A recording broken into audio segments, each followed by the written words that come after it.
Muito bem, meus irmãos, nós vamos dar início, então, à nossa Escola Bíblica Dominical. Como estamos fazendo exposição de Eclesiastes, hoje nós vamos expor o capítulo 6. Então, abra sua Bíblia comigo, Eclesiastes capítulo 6. Nós acolhemos também com muito carinho as pessoas que estão nos acompanhando virtualmente. Eclesiastes capítulo 6.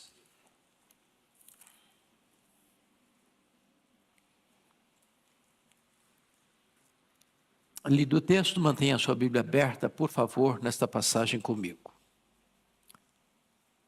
Salomão, assim, escreve: há um mal que vi debaixo do sol e que pesa sobre os homens.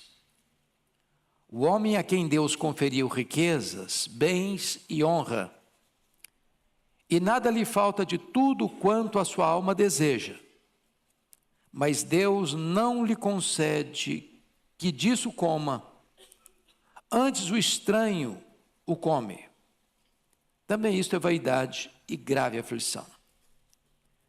Se alguém gerar 100 filhos e viver muitos anos, até avançada idade, e se a sua alma não se fartar do bem, e além disso não tiver sepultura, digo que um aborto é mais feliz do que ele. Pois debalde, inutilmente, vem o aborto, e em trevas se vai, e de trevas se cobre o seu nome. Não viu o sol, nada conhece. Todavia, tem mais descanso do que o outro, ainda que aquele vivesse 2 vezes 1000 anos, mas não gozasse o bem. Porventura, não vão todos para o mesmo lugar? Todo o trabalho do homem é para a sua boca, e contudo nunca se satisfaz o seu apetite. Pois que vantagem tem o sábio sobre o tolo, ou o pobre que sabe andar perante os vivos? Melhor é a vista dos olhos do que o andar ocioso da cobiça. Também isto é vaidade, correr atrás do vento.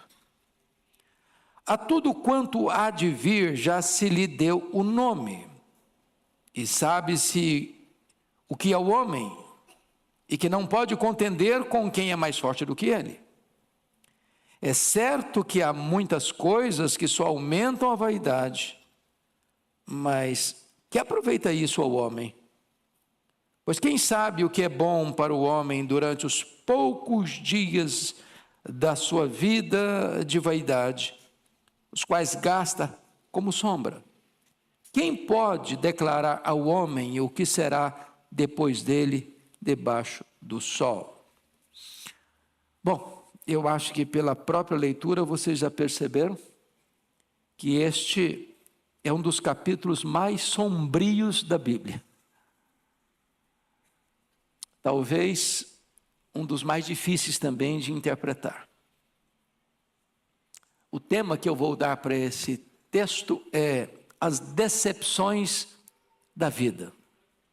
As decepções da vida. Bom, vamos recordar um pouquinho sobre este livro de Eclesiastes, porque agora, nessa conjuntura aqui, é muito importante.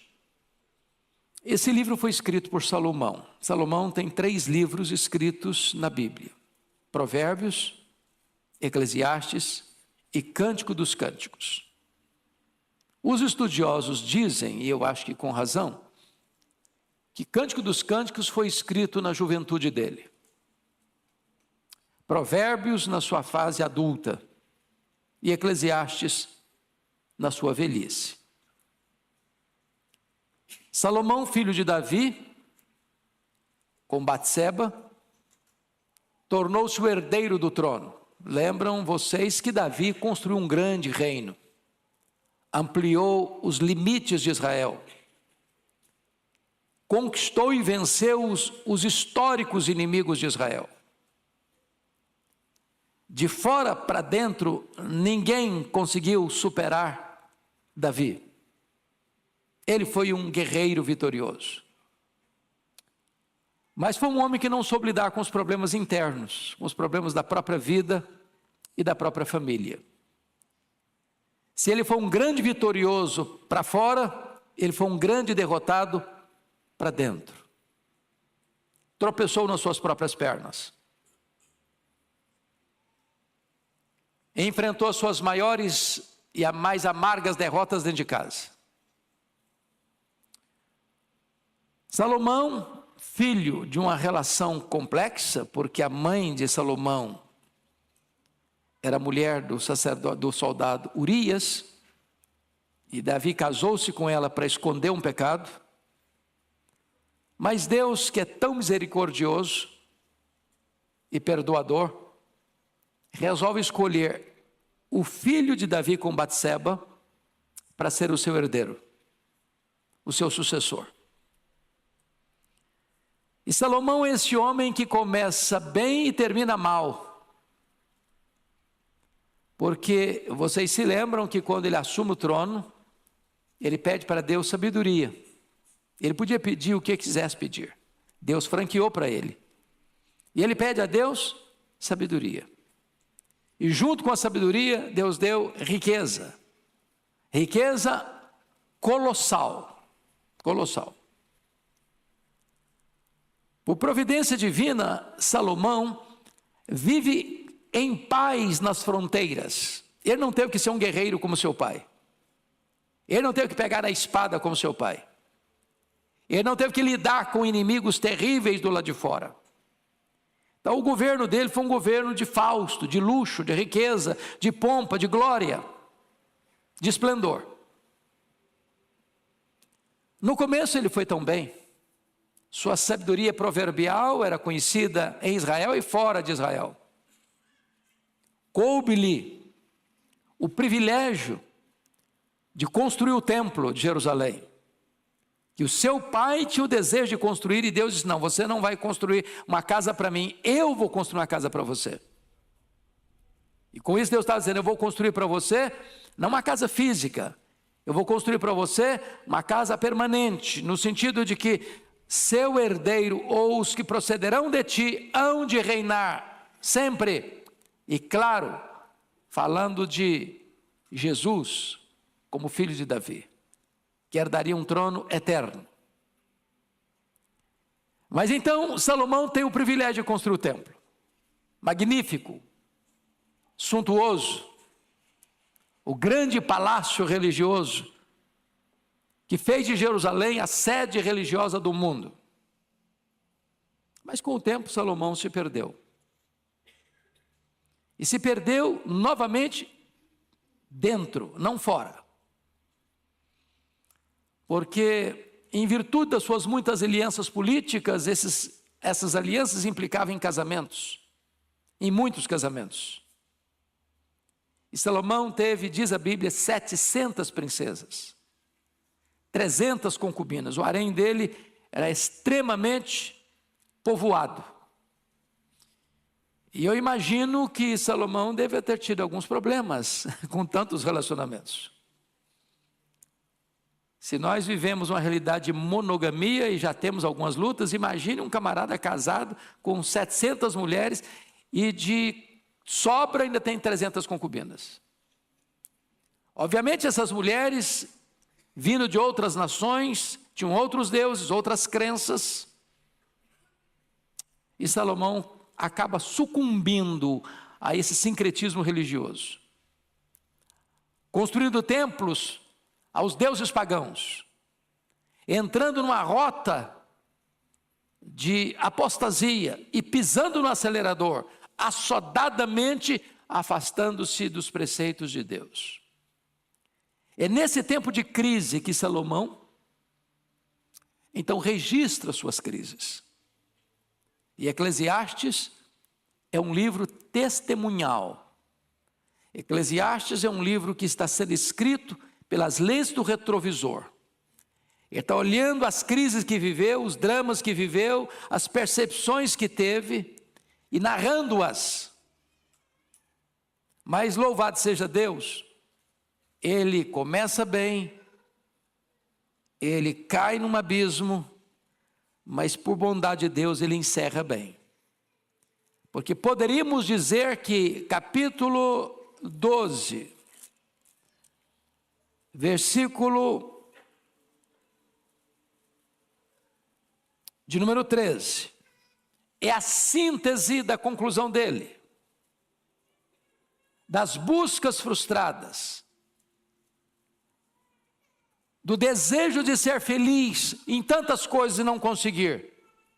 Então ele fecha não só o livro de Eclesiastes, mas a sua agenda com essa declaração: de tudo o que se tem ouvido, a suma é: teme a Deus e guarda os seus mandamentos, porque isto é o dever de todo homem. Aqui no capítulo 6, é mais um texto onde ele abre o coração e revela o que nós chamamos de as decepções da vida.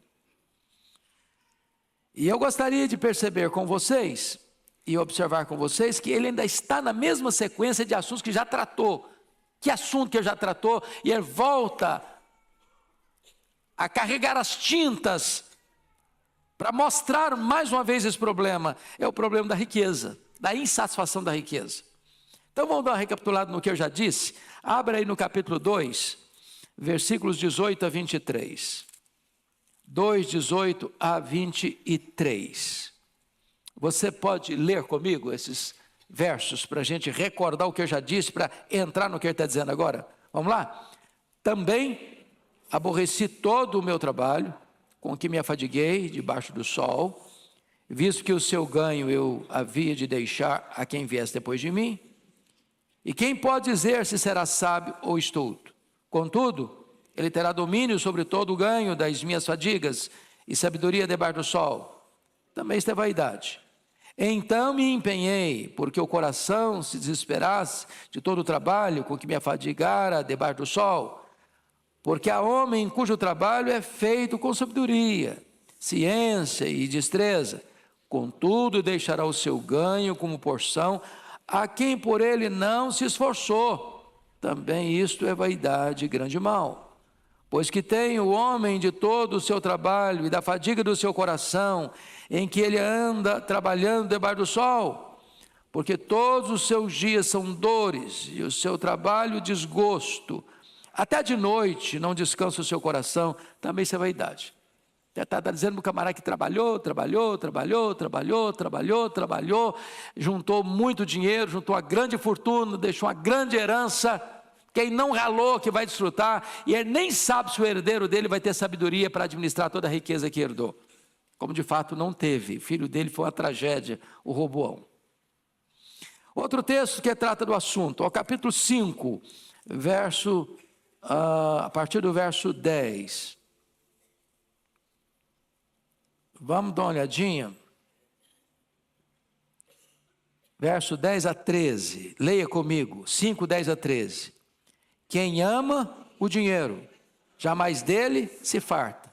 E quem ama a abundância, nunca se farta da renda. Também isso é vaidade. Onde os bens se multiplicam, também se multiplicam os que deles comem. Que mais proveito, pois tem os seus donos, do que os verem com seus olhos. Doce é ao sono do trabalhador, quer coma pouco, quer muito. Mas a fartura do rico não o deixa dormir. Ele está dizendo o camarada que tem muito dinheiro, mas vive perturbado. O cara pobre, trabalha, chega em casa cansado, na cultura brasileira como um bom prato de arroz com feijão, e dorme uma noite bem dormida para acordar de madrugada e começar tudo de novo. O rico, com muito dinheiro, dormindo numa cama macia, com travesseiro de pena de ganso, com lençóis de fio egípcio, com música ambiente, mas ele não dorme, porque ele fica muito angustiado.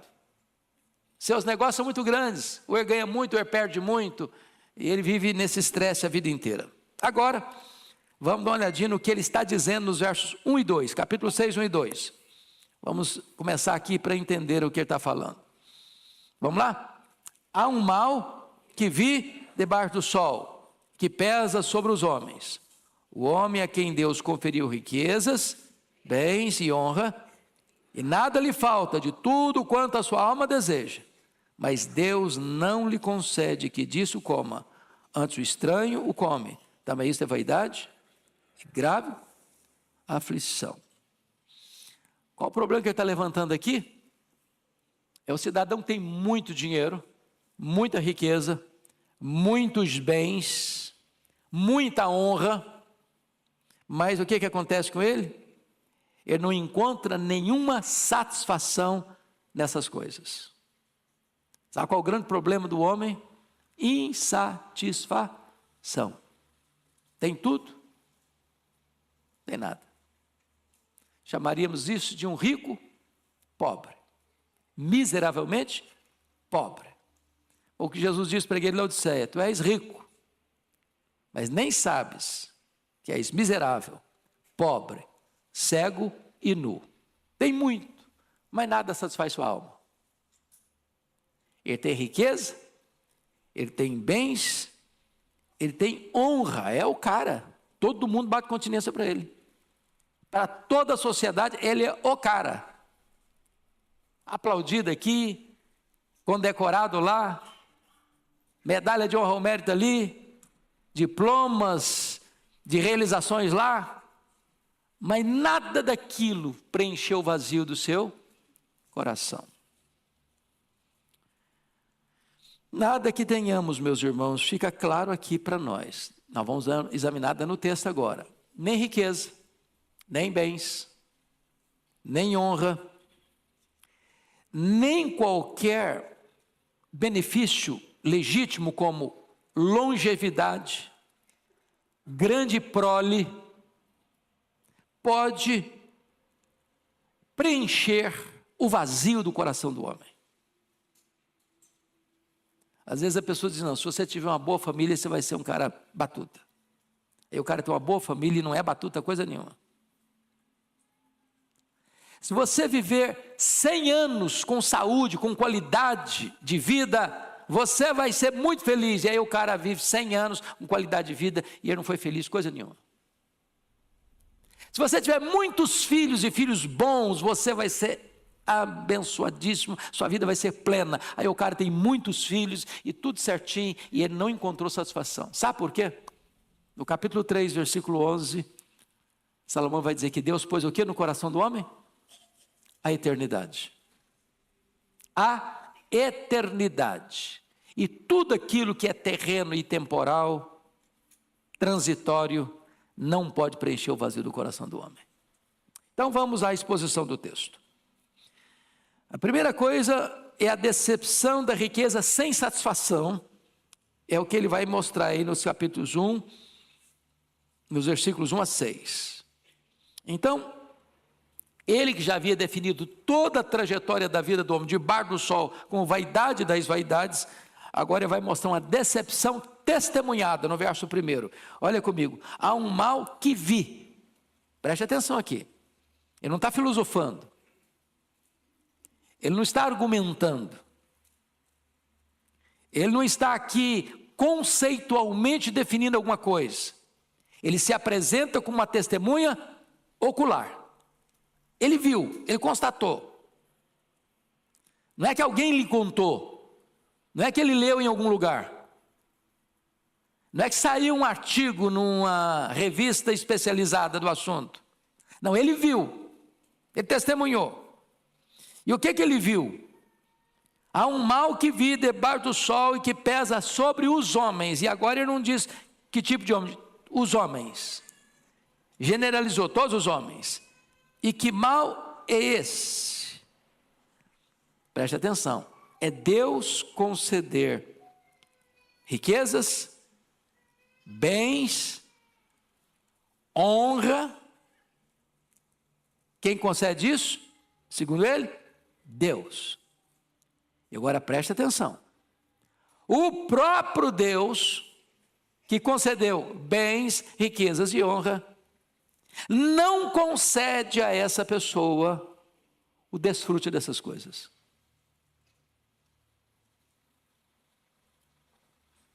Você quer um negócio pior que isso?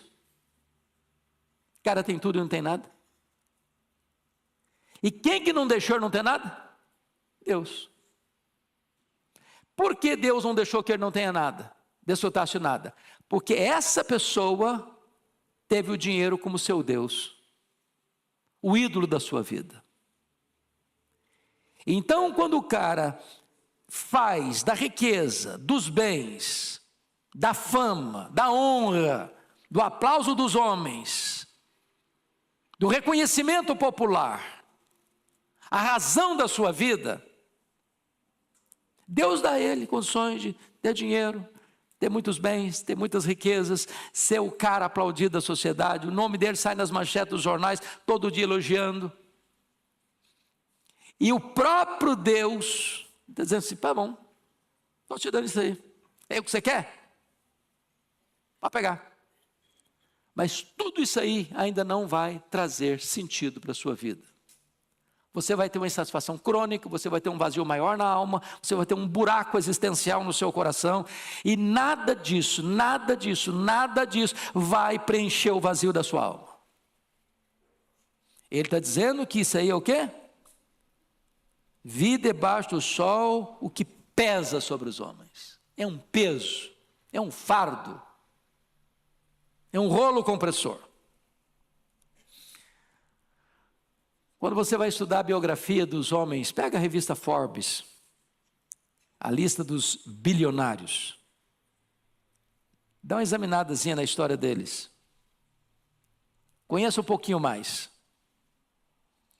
E você vai perceber que muitos deles têm uma vida vazia, infeliz. E a Bíblia diz: quem ama, está aqui em Provérbios, quem ama o dinheiro dele nunca se satisfaz. Eu sei que esse não é o seu problema.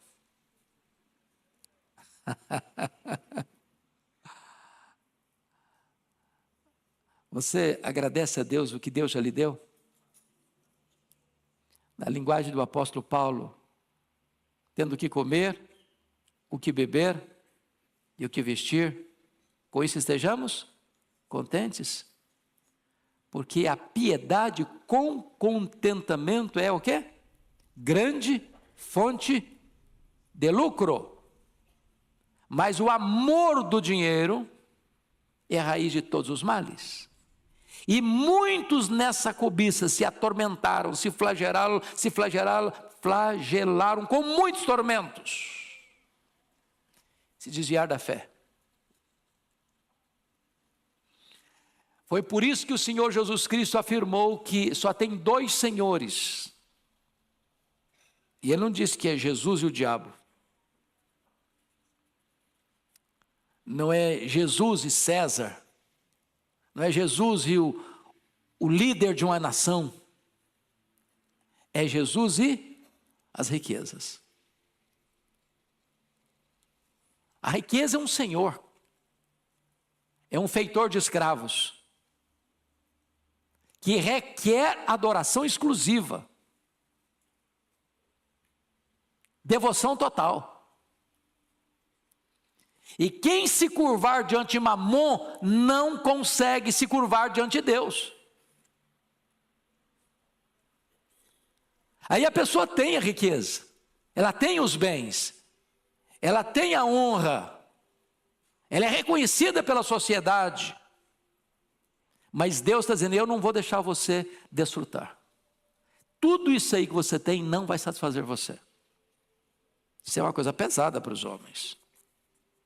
Segundo lugar, a decepção de ter riqueza, honra e prazer, mas não desfrutar de nada disso, é algo que é imposto pelo próprio Deus. Leia o 2 de novo comigo, vamos juntos. O homem a quem Deus conferiu riquezas, bens e honra, e nada lhe falta de tudo quanto a sua alma deseja.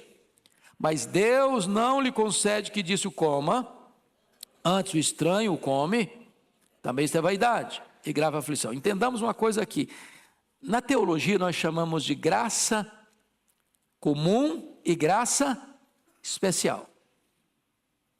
Não é verdade que Deus só abençoa o crente, e não abençoa também o descrente.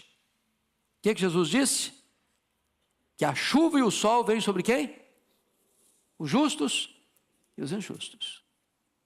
Você conhece gente que não é crente, que tem uma boa família, tem um bom emprego, tem sucesso financeiro, que galga os degraus do sucesso da vida, que fica no grau da pirâmide social no topo? Conhece? Claro que conhece. Você conhece gente não crente que tem saúde, beleza? Que tem um casamento bom, que tem filhos educados, bem-sucedidos na vida, conhece? Claro que conhece. Como é que nós chamamos isso? Graça comum. O que é a graça especial? É a graça da salvação. É possível você receber a graça especial, ser salvo e não ser rico? E não ser famoso? E não ter os aplausos e as honras deste mundo? É claro que sim. Agora, quando você coloca os dois, o rico de coisas apenas do aqui e do agora, da graça comum, e o pobre, que tem a graça especial, a salvação em Cristo, de fato, quem é mais rico? Provérbios diz: há ricos pobres e há pobres ricos. Se você está salvo pela graça, se você é cidadão do céu, se você é herdeiro de Deus, se você é co-herdeiro com Cristo, se seu nome está escrito no livro da vida, nem todo o ouro do mundo pode comprar o que você tem e recebeu de graça. Você é riquíssimo. Riquíssimo. E o que adianta um homem ter tudo? O mundo aos seus pés. O mundo de pé aplaudindo. Se tem um buraco na sua alma. Na hora que ele partir, ele não vai levar nem um centavo. Essa é uma grande decepção, descrita aqui no versículo 2. Deus dá riqueza, o cara ama o dinheiro, põe o coração no dinheiro, adora o dinheiro, serve ao dinheiro, é escravo do dinheiro, e Deus diz: então eu vou fazer uma coisa com você, eu não vou deixar você usufruir, eu não vou deixar você ter prazer, eu não vou deixar você satisfazer os anseios da sua alma, e você juntou tudo, quem vai comer é outro, quem vai usufruir é outro, quem vai desfrutar é outro. Eu não estou dizendo, irmão, que a pessoa não vai desfrutar no sentido da palavra desfrutar, não.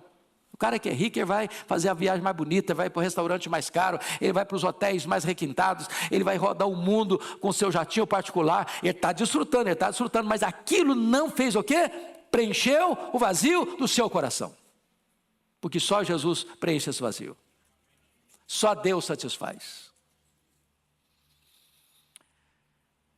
Ele é escravo da ganância, ele é escravo da avareza. Rico, pobre, um miserável numa gaiola de ouro. Você conhece gente miseravelmente numa gaiola de ouro? Na última vez que eu estava visitando lá o palácio, lá na Inglaterra, da família real, eu fiquei pensando, meu Deus, a pessoa não pode ir num restaurante, ele não pode ir num supermercado, ele não pode dar uma passeada num outro parque a não ser o parque do palácio. Ele não pode botar a cara na rua, que vem os paparazzi. Isso é vida. Que vida é essa? Presos numa gaiola de ouro. Presos numa gaiola de ouro. Terceira coisa que ele vai apresentar aqui é a decepção da longevidade e de uma inúmera prole sem satisfação. E ele vai criar uma situação aqui. Vamos dar uma olhadinha no versículo 3. Leia comigo 3. Se alguém gerar 100 filhos e viver muitos anos, até avançada idade, e se a sua alma não se fartar do bem, e além disso não tiver sepultura, digo que um aborto é mais feliz do que ele. Bom, ele está criando uma hipótese, e ele vai concluir. Vamos até o 6, vamos ler 4, 5 e 6 também, vamos lá. Pois, debalde, para um pouquinho, o que é debalde? A palavra debalde, alguém sabe o significado? Em vão, inutilmente.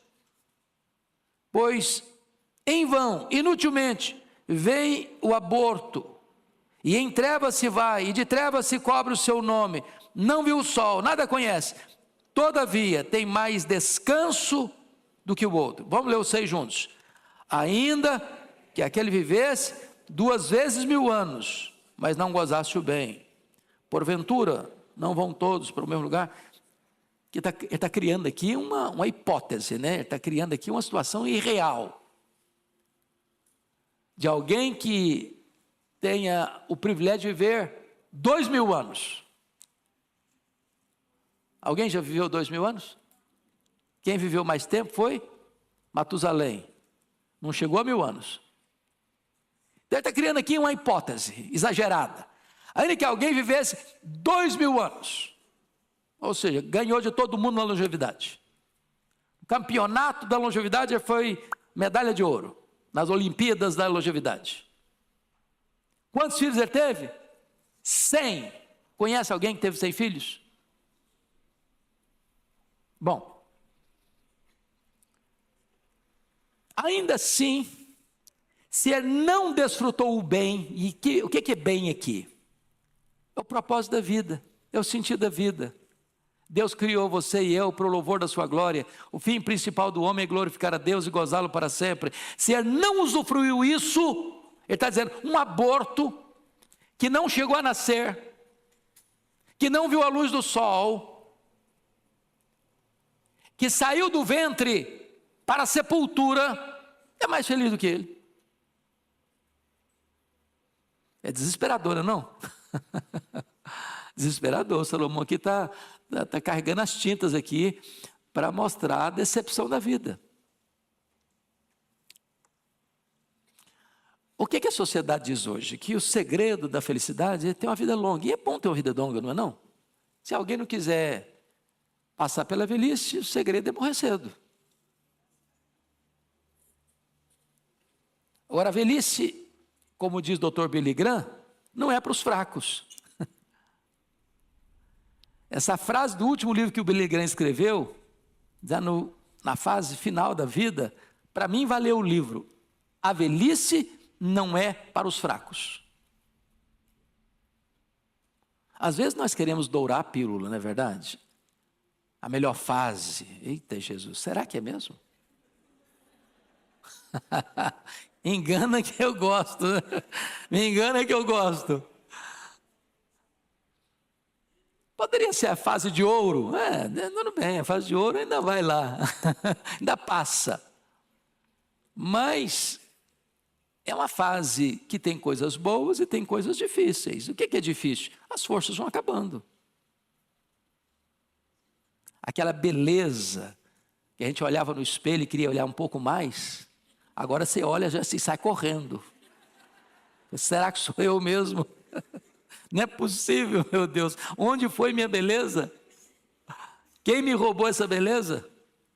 As rugas vão aparecendo. Os cabelos ficam brancos ou caem, não tem jeito. É a fase das dores, tudo começa a doer. Tudo. O joelho não funciona direito mais, as pernas não obedecem à cabeça mais.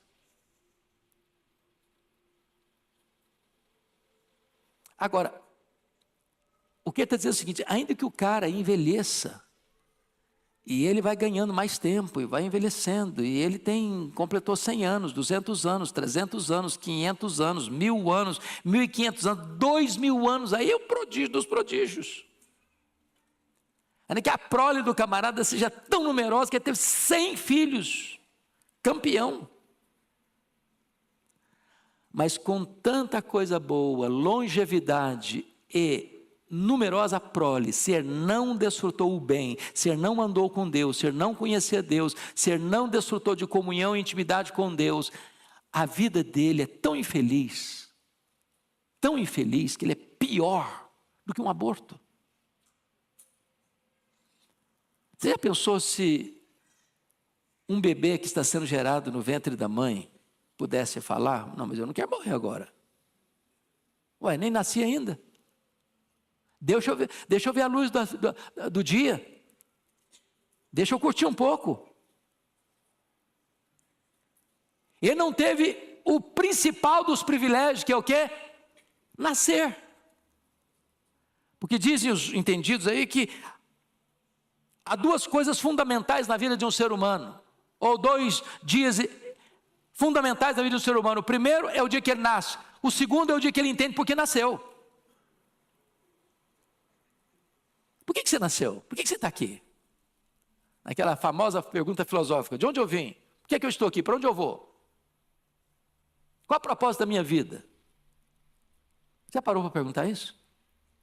Para que eu existo? Porque há pessoas que estão vivendo, estão empurrando a vida com a barriga. Mas nunca parar para pensar: por que eu estou aqui? Para que eu existo? Por que eu estou nessa família?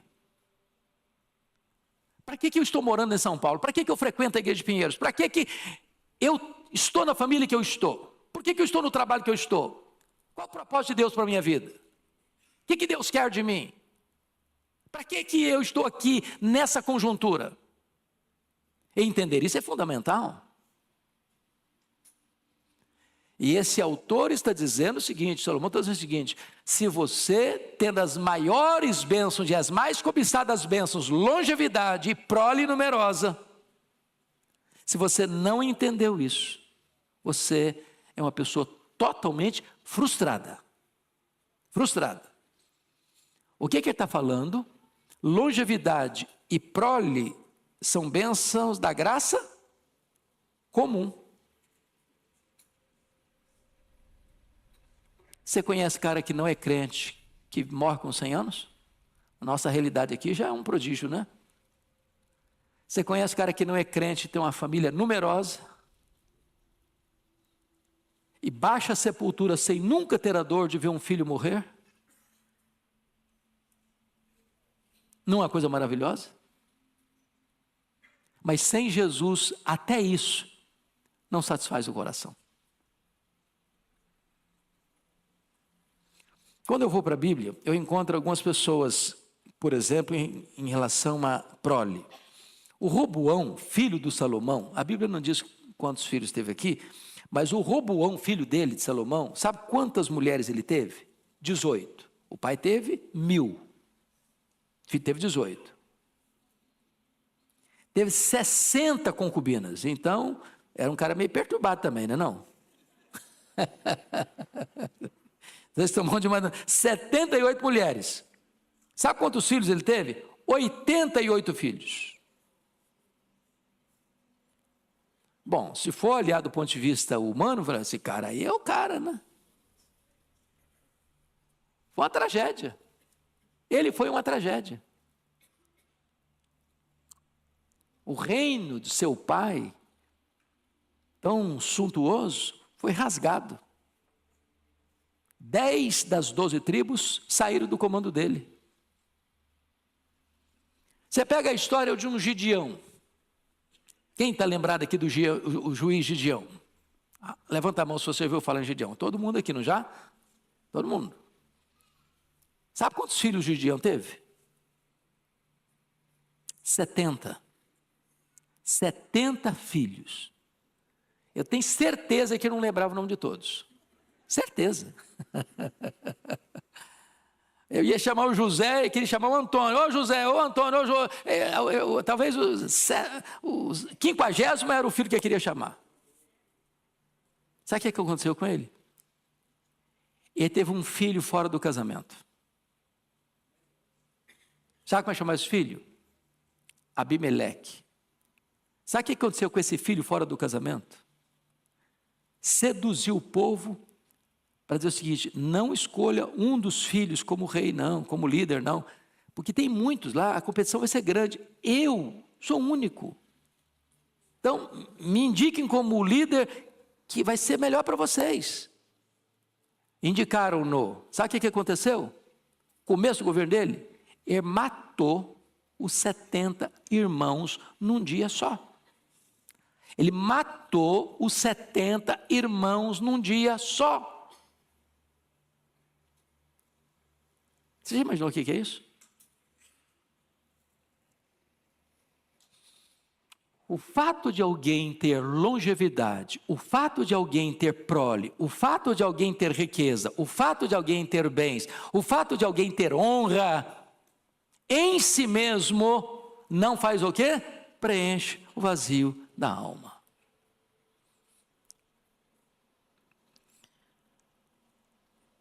Em outras palavras, ninguém consegue gozar a vida sem Deus. O que Salomão está dizendo? É melhor morrer no ventre do que viver 2000 anos e fechar a vida sem o amor da família. Porque notem vocês, versículo 3, se alguém gerar 100 filhos e viver muitos anos até a avançada idade, ainda que hipoteticamente 2000 anos, e se a sua alma não se fartar do bem, e esse bem andar com Deus, além disso não tiver sepultura. O que significa além disso não tiver sepultura? O cara decide depois que ele morre? Morreu, ele não decide mais que cemitério vai ser sepultado, se vai ter um caixão de cedro de tantos R$1000. Sabe o que aconteceu? O cara viveu 2000 anos, o cara teve 100 filhos, mas o que ele não era? Amado pela família. Não teve ninguém da própria família para sepultá-lo. Ele foi sepultado como um indigente. É claro que Salomão está criando um fato hipotético aqui para retratar para nós até que ponto um homem pode ir na busca da satisfação pessoal, da realização pessoal sem Deus. Sem Deus.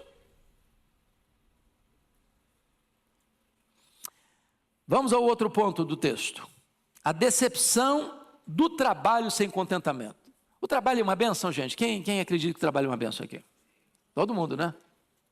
Que tem gente que acha que o trabalho é consequência do pecado. Não, de jeito nenhum. Quero saber quem inventou o trabalho. Não, você quer saber? Dou o endereço CPF. Foi Deus. Quem inventou o trabalho foi Deus. Antes da queda. Depois da queda o trabalho se tornou penoso. Mas depois da glorificação nós vamos trabalhar novamente sem peso. Porque nós o serviremos. E eu fico até imaginando essa cena, meus irmãos. E alguém já disse que se com esse corpo nosso, tão frágil e tão limitado, nós conseguimos fazer coisas tão esplêndidas.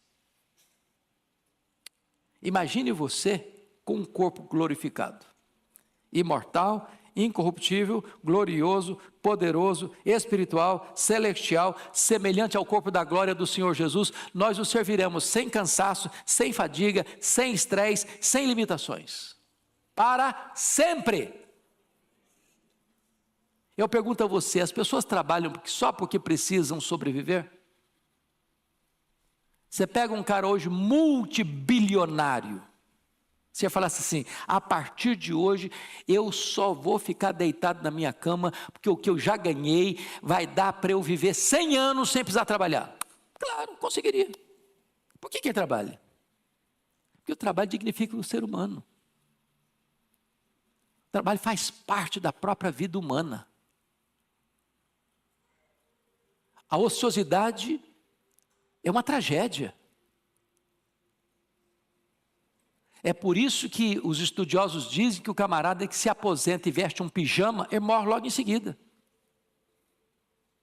Porque a aposentadoria não significa cessar de trabalhar, significa que você vai dar uma mudada na rotina, talvez na atividade.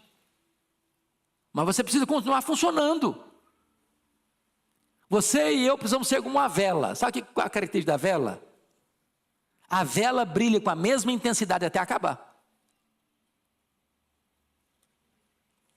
Tem gente que me pergunta assim, o que você pretende fazer depois que você jubilar? Você está pensando em comprar uma casinha na montanha ou uma casinha na praia? Eu falei, não penso nada disso. Eu quero é trabalhar até Jesus voltar ou até Ele me chamar. Porque é isso que dá prazer. Você já parou para perceber isso? Você vai tirar férias. Você já pensou que você se cansa das férias? Se cansa das férias. Você já cansou de descansar? Se você se cansa de descansar. Cama é uma bênção quando você está com sono, cansado. Mas fique na cama uma semana.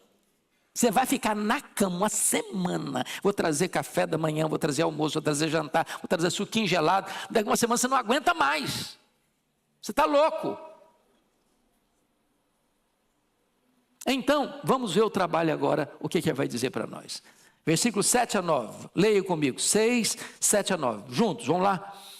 Todo trabalho do homem é para a sua boca. E contudo, nunca se satisfaz seu apetite. Pois que vantagem tem o sábio sobre o tolo? Ou o pobre que sabe andar perante os vivos? Melhor é a vista dos olhos do que o andar ocioso da cobiça. Também isso é vaidade, correr atrás do vento. Então ele está chamando aqui algumas coisas importantes. É muito triste o homem que só trabalha para comer. Muito triste. Ele só trabalha para atender as necessidades dele.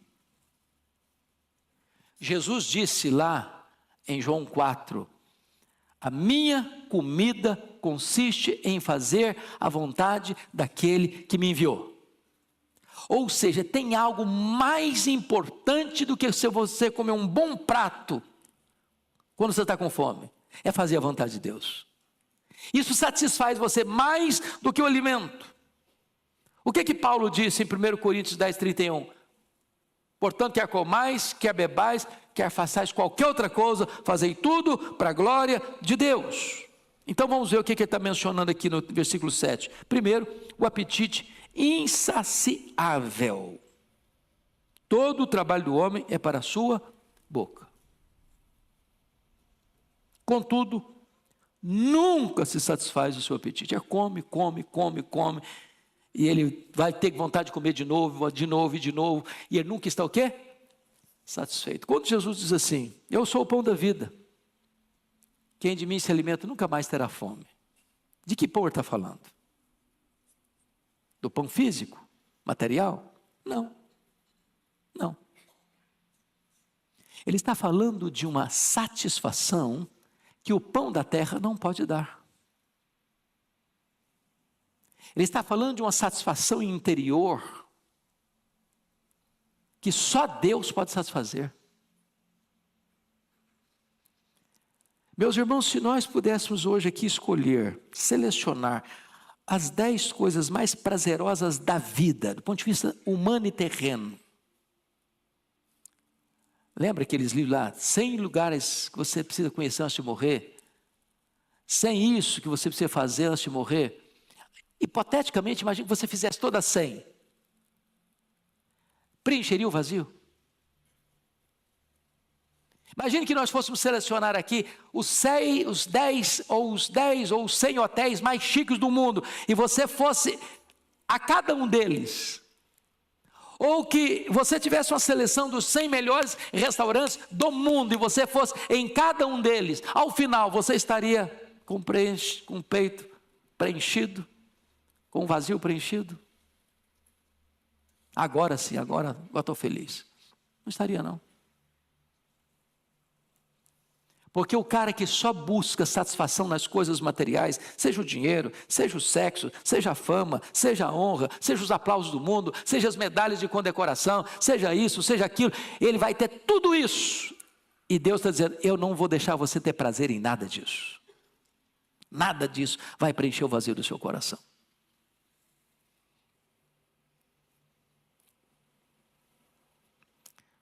A segunda coisa, versículo 8, é a sabedoria insatisfeita. Pois que vantagem tem o sábio sobre o tolo? Ou o pobre que sabe andar perante o vivo? Hoje de manhã, no culto da manhã, o pastor Ival falou de determinados escritores que arrotam muita sabedoria e coisas muito profundas. E a pergunta é, será que essa profundidade toda planificou a vida delas? Porque tem gente que acha que o chique é complicar as coisas simples.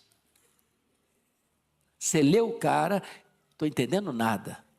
É isso mesmo, você lê de novo, ou eu sou ignorante demais, limitado demais, ou esse cara é inteligente demais, mas que na verdade ele acha que ser chique é complicar o simples, quando na verdade a beleza está em você simplificar as coisas profundas e complexas. Mas pense num cara sábio, mas pense no mais sábio, pense no cara que tem vários títulos de honra o mérito dos mais requintados, prêmio Nobel.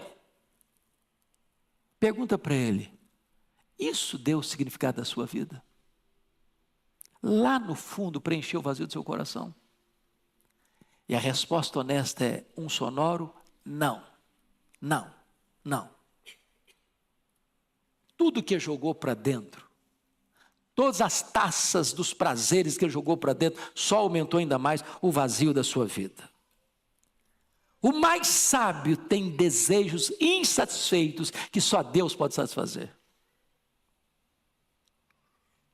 Mas agora, em terceiro lugar, vai falar do desejo vagabundo. Desculpe da expressão. Vagabundo é aquele que fica vagando. Olha o versículo 9. 6:9. Melhor é a vista dos olhos do que o andar ocioso da cobiça. O andar ocioso da cobiça é o seguinte, o cara está cobiçando isso, ele está cobiçando aquilo, ele quer cobiçar mais um prazer, ele quer cobiçar mais uma aventura, ele quer cobiçar mais uma riqueza, ele quer cobiçar mais um bem, ele quer cobiçar mais uma propriedade, ele quer cobiçar mais um carro, e ele está vagando para cá, ele está vagando para lá, e ele está desesperado, correndo para lá, para cá, para lá, para cá, para lá, para cá, para lá, para cá, e ele não consegue parar e agradecer o que ele já tem.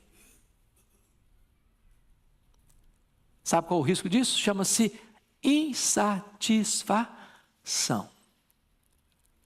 Eva, num determinado momento, junto com Adão, imaginaram que o Éden era um lugar muito michuruco, muito, muito, muito medíocre, que eles mereciam mais. E aí caíram.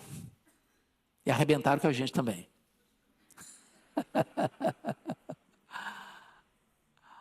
O que aconteceu com o filho pródigo? Filho pródigo tinha a casa do pai, tinha o irmão, tinha pão com fartura, tinha servos na casa, tinha todo o glamour de uma família abastecida e abastada. De repente ele pensou, não, isso aqui não vale nada. Está muito ruim, essa casa aqui tem nada, está com nada. Eu acho que a vida está pulsando lá no país distante. Meus irmãos, toda vez que o ser humano acha que ele merece mais, que o que ele tem não é bom, não é suficiente, ele vai ser um eterno infeliz. Não está feliz na casa que mora, não está feliz com o carro que anda, não está feliz na empresa que trabalha, não está feliz com o salário que tem, não está feliz com o marido que tem, não está feliz com a esposa que tem, não está feliz com os filhos que tem, não está feliz com a igreja que tem, não está feliz na cidade que mora, não está feliz no país onde vive, ele não está feliz. A infelicidade está dentro dele. Está insatisfeito. E aí é a porta da tentação. Aí é o quintal do inferno. Aí é a antessala da perdição. É por isso que Paulo escreve para Timóteo o seguinte: a piedade com contentamento é grande fonte de lucro. Lá em Filipenses, o apóstolo Paulo, no capítulo 3, versículo 19, ele diz que algumas pessoas só se preocupam com as coisas terrenas. O cara se casa por dinheiro, ele se divorcia por dinheiro, ele se corrompe por dinheiro, ele mente por dinheiro, ele vende a alma dele para o diabo por causa de dinheiro, ele morre por dinheiro, ele mata por dinheiro. E a hora que ele tem o dinheiro não satisfaz. Lembra dos bandeirantes? Que aqui no Brasil correram atrás de pedras preciosas? E de repente carregavam no colo, no peito, de pendurado no pescoço, sacola com um monte de pedras verdes. Esmeralda, não é isso? Esmeralda. E aí vinha a febre, e o cara tremia todo. E a morte chegando, e o cara tentava empurrar aquele saco de pedras preciosas para dentro dele. Mas não resolvia. Não resolvia. Preocupação com as coisas materiais. Melhor é você ter o pouco com desfrute que ter muito e não usufruir nada. E quando eu falo usufruir, eu não estou nem falando no aspecto de poder comprar a melhor roupa, ir no melhor restaurante, comprar o melhor carro, morar na melhor casa. É de não usufruir com contentamento como dádiva de Deus. Para fechar, para encerrar, a decepção das perguntas sem respostas. Versículo 9, 10 e 11. Vamos dar uma olhadinha aí comigo? 10 e 11, vamos juntos? A tudo quanto há de vir, já se lhe deu o nome. E sabe-se o que é o homem. E que não pode contender com quem é mais forte do que ele. É certo que há muitas coisas que só aumenta a vaidade. Mas que aproveita isto ao homem? O homem não pode mudar o curso da história, nem contender com Deus. Os nomes já foram atribuídos, tudo já foi rotulado e categorizado. Em outras palavras, o homem não ganha discussão com Deus. Tenta discutir com Deus. Tenta entrar numa disputa com Ele. Paulo, escrevendo aos Romanos, diz: quem és tu, homem, para discutir com Deus? Pode, porventura, o vaso discutir com quem fez o vaso, o oleiro? O vaso não manda no oleiro, é o oleiro que manda no vaso. Não entre nessa discussão com Deus, você vai perder. Pega o livro de Jó. Vocês lembram dos golpes que Jó sofreu? Perdeu seus bens, enterrou seus filhos, perdeu a sua saúde, perdeu o apoio da mulher, perdeu o companheirismo dos amigos. E o que ele fez? Fez 16 perguntas para Deus. Por quê? Por quê? Por quê? Por quê? Por quê? Por quê? Por quê? Por quê? Parecendo criança de 4, 5 anos. Criança de 4, 5 anos é a fase das perguntas. Por quê? Por quê? Por quê? Por quê? Por que eu não morri no ventre da minha mãe? Por que eu não morri ao nascer? Por que a minha mãe não estava com seios murchos direito para morrer de fome? Por que o senhor não me mata de uma vez? E por quê? E por quê? E tal. E aí, ele não contente com as perguntas, ele vai para as queixas. Ele fez 34 queixas contra Deus. O que Deus fez? Silêncio. Não respondeu nenhuma das perguntas. Quando Deus resolveu falar, Deus não respondeu nenhuma das perguntas, nenhuma das queixas. Deus fez 70 perguntas para ele. 70. Todas retóricas. E Deus perguntou: ô Jó, onde você estava quando eu lançava os fundamentos da terra? Onde você estava quando eu cercava as águas do mar? Onde você estava quando eu espalhava as estrelas no firmamento? O que Deus está fazendo com Jó? Jó, você, meu filho, é muito pequeno. Você está querendo desafiar a mim? Você está querendo ganhar a discussão de mim?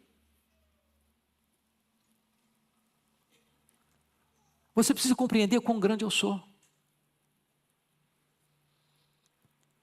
O que ele está mostrando nesse texto, meus amados irmãos, é que há perguntas que nós fazemos e aqui podemos não ter respostas.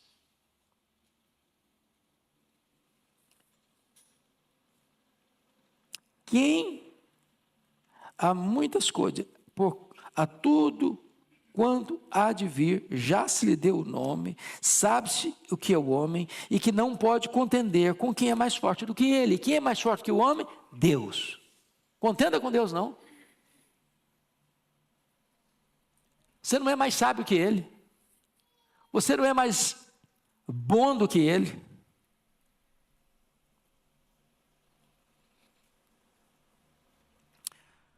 É certo que há muitas coisas que só aumentam a vaidade. Mas que aproveita isso ao homem? Então, vamos fechar com o último ponto? Você pode ler o verso 12 comigo, o último versículo? Vamos juntos?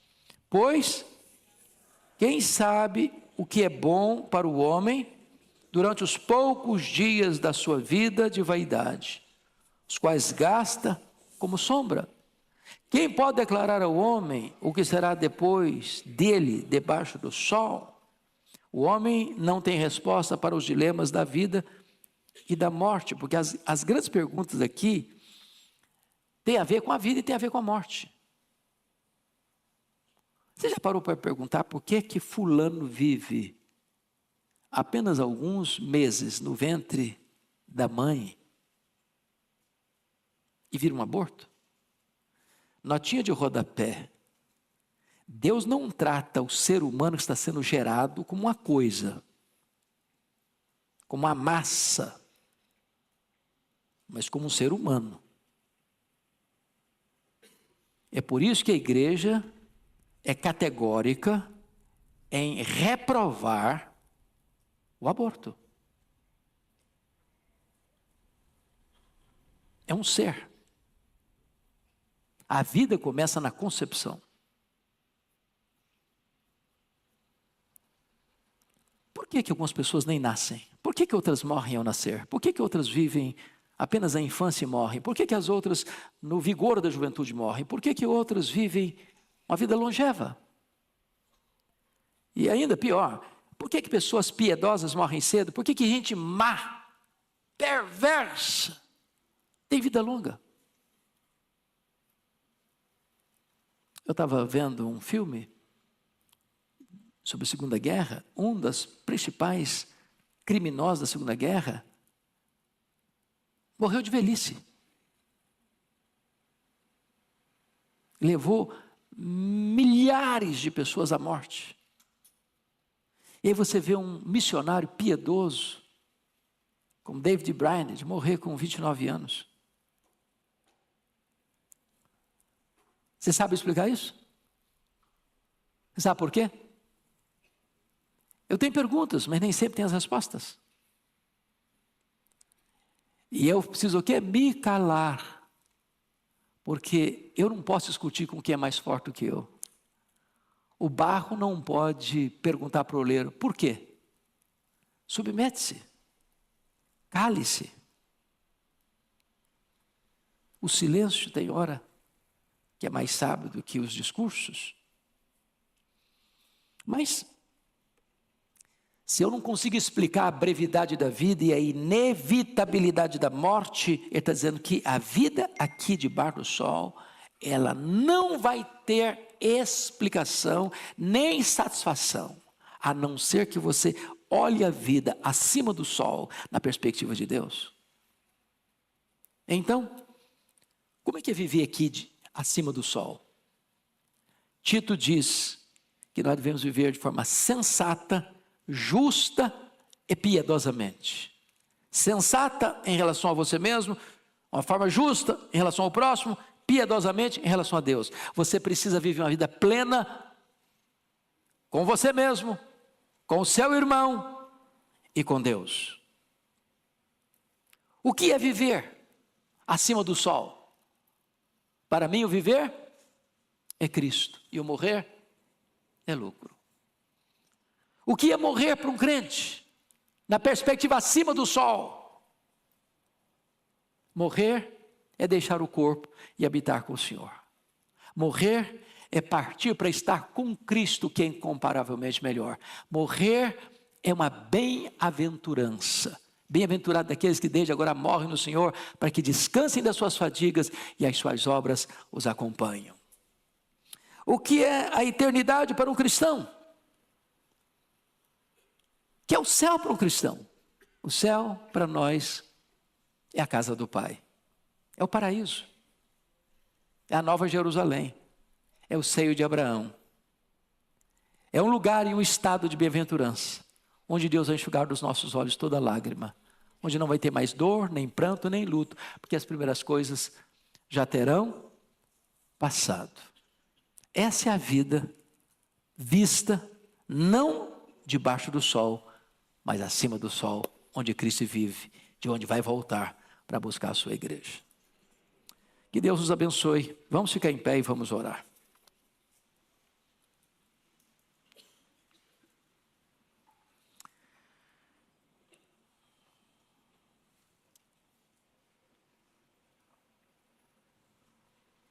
As coisas do aqui não satisfazem.